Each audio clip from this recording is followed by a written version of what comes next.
So a couple times in the Hebrew Scriptures in the Old Testament, there's a book that's referenced. It's quoted, the book of Jasher or Jasher. It's spelled different ways in Hebrew, Yashar. And people wonder, well, why isn't that in the Bible? It's quoted in the Bible.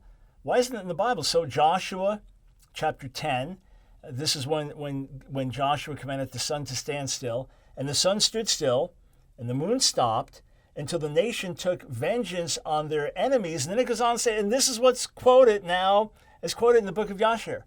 So where is it? Why isn't that book in the Bible? I mean, after all, we have copies of it, right? You can get on the internet and you can get this book of Jasher or Jasher. You can get it. You can read it. Why isn't it in the Bible? Because it doesn't exist today. Whatever book was being quoted from in Joshua or Samuel, we don't have it. You say, no, I don't. That is not that book. That is something written centuries later, a forgery claiming to be that book. It is not the biblical book of Jasher. The reason that book is not in the Bible is because that book is not extant. It did exist.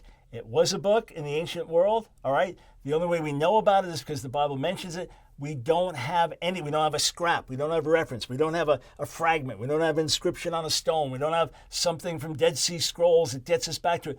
We simply do not have it. The book that exists, calling itself Jasher, is a known later forgery.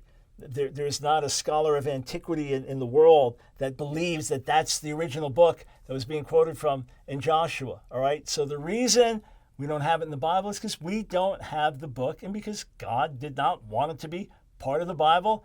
Otherwise, he would have made sure that it was preserved. If it's ever discovered one day, awesome. But by God's choice, it's not in the Bible, and we don't have it today.